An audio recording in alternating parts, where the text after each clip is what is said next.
अपराधियों को संरक्षण देती है। योगी सरकार रिजवान कुरैशी। योगी सरकार में बहन बेटियों की इज्जत सुरक्षित नहीं। ओमकार कटारिया। भगवान श्री राम सबके हैं, केवल भाजपा के ही नहीं। ओमकार कटारिया। उत्तर प्रदेश कांग्रेस कमेटी के निर्देश पर आज दिनांक 9 जनवरी को जिला एवं शहर कांग्रेस कमेटी अमरोहा द्वारा नगर पालिका परिषद गजरौला में स्थित आसिम पैलेस में एक प्रेस वार्ता का आयोजन किया गया। प्रेस वार्ता में मुख्य अतिथि के रूप में उत्तर प्रदेश कांग्रेस कमेटी के उपाध्यक्ष एवं जौन प्रभारी आदरणीय रिजवान कुरैशी जी मौजूद रहे।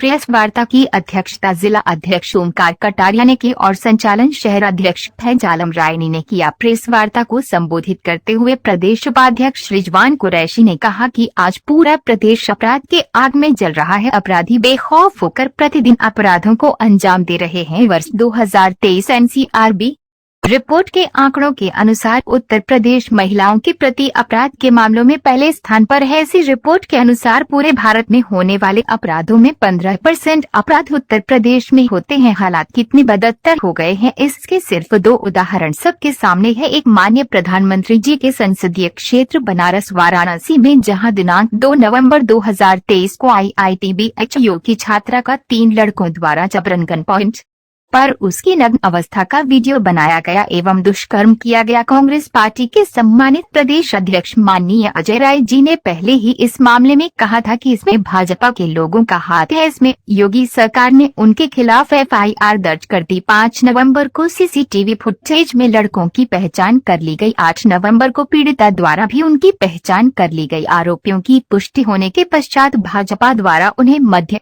प्रदेश के चुनाव प्रचार में भेज दिया गया। वे भाजपा के कार्यकर्ता और पदाधिकारी थे। भाजपा सरकार में बहन बेटी सुरक्षित नहीं है। भाजपा के कार्यकर्ताओं और नेताओं द्वारा बहन बेटियों की इज्जत पर खुलेआम डाका डाला जाता रहा है।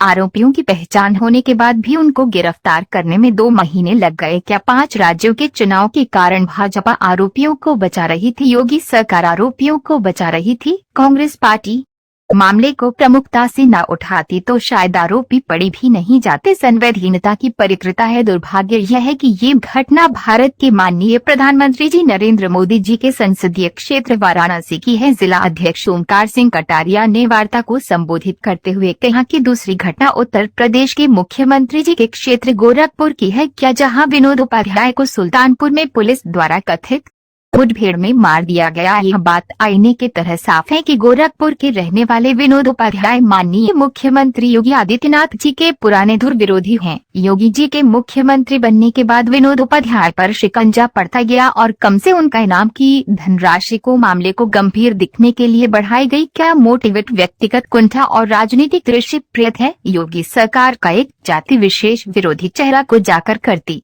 है। कांग्रेस पार्टी की घटना की न्यायिक जनन की मांग करती है, पर उत्तर प्रदेश की योगी सरकार पूरी तरह ब्राह्मण विरोधी है। उत्तर प्रदेश की योगी सरकार किसानों, मजदूरों, नौजवानों की समस्याओं को लेकर और महिलाओं की सुरक्षा को लेकर बिल्कुल भी गंभीर नहीं है। आज तक किसानों के गाने का रेट तय नहीं हुआ। किसानों को फ्री बिजली देने का वादा पूरा नहीं हुआ। आवारा पशुओं की समस्याएं का समाधान नहीं हुआ। बेरोजगार नौजवानों को रोजगार नहीं मिला। महंगाई पर अंकुश नहीं मिला। सरकार पूरी तरह से जनवरी विरोधी है। इस अवसर पर प्रदेश उपाध्यक्ष रिजवान कुरैशी जी, जिला अध्यक्ष ओमकार कटारिया, शहर अध्यक्ष फैज आलम रायनी, पूर्व प्रदेश सचिव शमी मयूब, उपाध्यक्ष जयपाल सिंह जाटव, महासचिव नौशाद खान, नगर अध्यक्ष शकील चौधरी, चूनन भारती, मनोज कटारिया, वाहिद अली, सैफी, मंसूर सलमानी आदि मुख्य रूप से मौजूद रहे। सभी प्रेस के साथियों का मैं अपनी ओर से उत्तर प्रदेश कांग्रेस कमेटी की ओर से नव वर्ष की हार्दिक बधाई और शुभकामनाएं देता हूं। उसके बाद शुक्रिया अदा करता हूं आप लोगों का, एक शॉर्ट नोटिस पर आप लोग हमारे लिए इकट्ठे हुए। हालांकि वो जिम्मेदारी भी है आपकी, क्योंकि आप लोकतंत्र का चौथा स्तंभ है और आपकी जिम्मेदारी सबसे ज़्यादा है। जैसा कि आप लोग देख रहे हैं, आजकल पूरे प्रदेश में अपराध चरम सीमा पर है। आज हमारे आपके बीच आने का मकसद, अभी पिछले कुछ दिनों में आपने देखा होगा, माननीय प्रधानमंत्री जी के संसदीय क्षेत्र वाराणसी में IITBHU की छात्रा 3 लड़कों ने उसको नंग कर करके और दुष्कर्म करने का काम किया। हालांकि हमारे प्रदेश अध्यक्ष माननीय अजय राय जी ने 2 नवंबर की ये घटना है, 3 नवंबर को ही उन्होंने ये कह दिया था कि इसमें भाजपा के कार्यकर्ताओं का हाथ है। उस पर हमारे प्रदेश अध्यक्ष पर एफआईआर लॉन्च की जाती है कि ये दुष्प्रचार कर रहे हैं, और उस छात्रा ने 8 नवंबर को उन लड़कों की पहचान सीसीटीवी फुटेज के द्वारा उसके माध्यम से कर ली थी।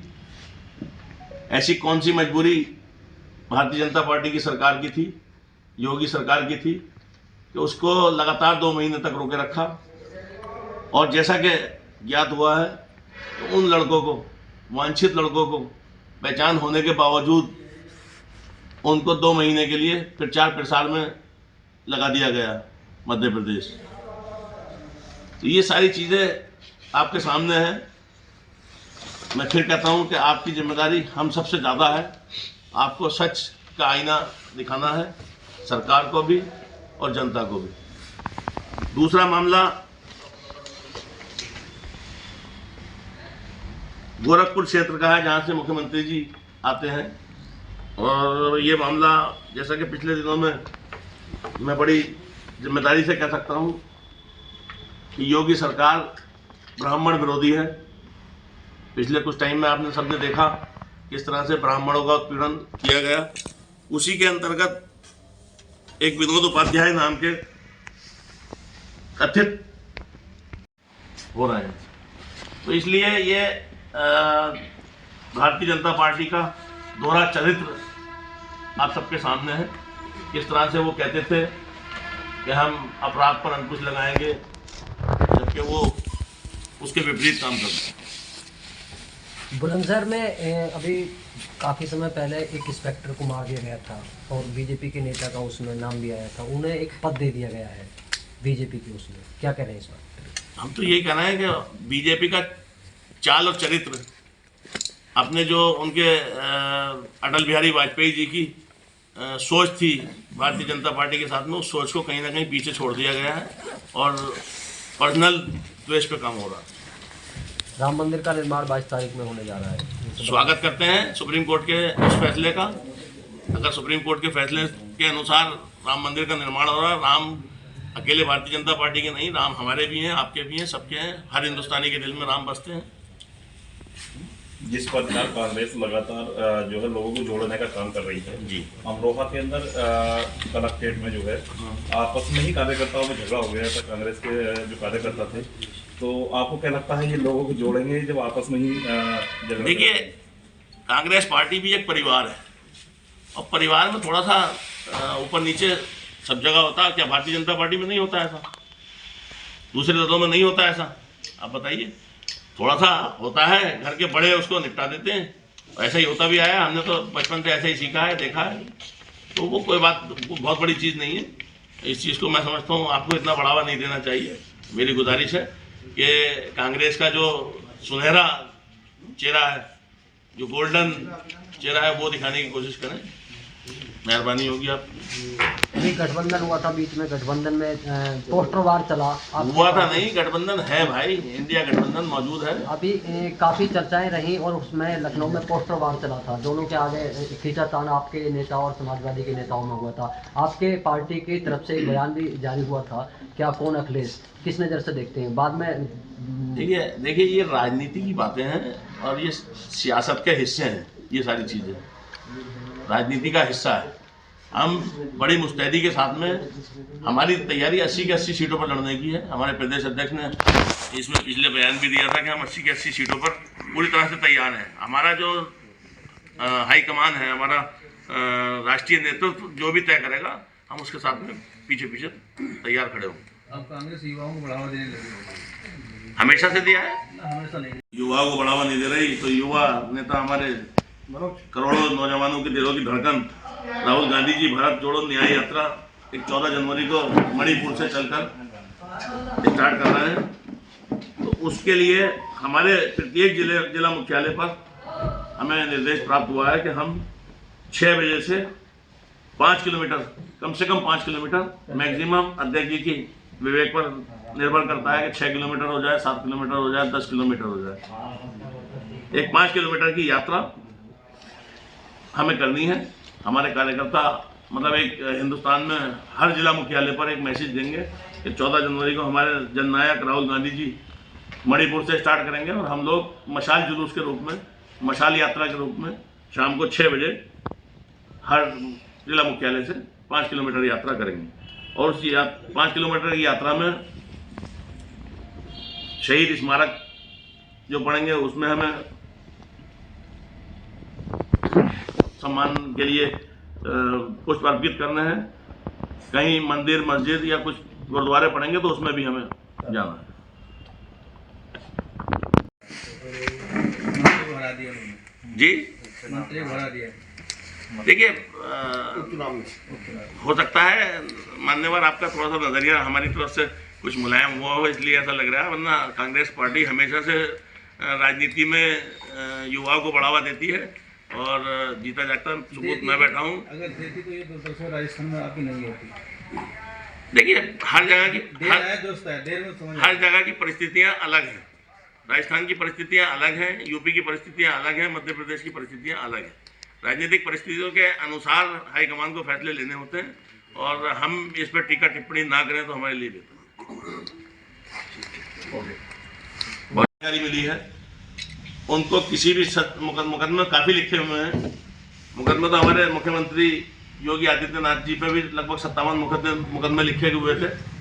जैसे ही वो मुख्यमंत्री बने उन्होंने सब अपने मुकदमे वापस ले लिए। तो मुकदमा लिखना या किसी के ऊपर मुकदमा होना वो ये नहीं दर्शाता कि किसी को उठा करके एनकाउंटर कर दिया जाए। किसी भी मुकदमे में हमें जहाँ तक जानकारी मिली है वो वांछित भले ही हो, इनाम की राशि भी बढ़ा दी गई थी। उसके पीछे भी बहुत बड़ा प्रकरण मैं अभी आपको बताऊंगा, क्योंकि ये विनोद उपाध्याय नाम के व्यक्ति हमेशा से योगी आदित्यनाथ के बीच में आते थे और इनके धुर विरोधी उस क्षेत्र में कहलाते थे। तो कहीं ना कहीं योगी आदित्यनाथ जी अपने धुर विरोधियों को समेटने का या हटाने का, रास्ते से हटाने का काम कर रहे हैं। और वो रास्ते से हटाने का मतलब ये है गलत तरीके से हटाने का। जो हमारे बाबा साहब भीमराव अंबेडकर जी ने संविधान में हमें अधिकार दिए हैं, उन अधिकारों का ज़रूरत से ज़्यादा इस्तेमाल कर रहे हैं और उसको अपने रास्ते से विनोद उपाध्याय जी को हटा दिया गया, उनका एनकाउंटर करा दिया गया। ये मुठभेड़ स्पष्ट दर्शाती है कि व्यक्तिगत कुंठा और राजनीतिक द्वेष से प्रेरित है।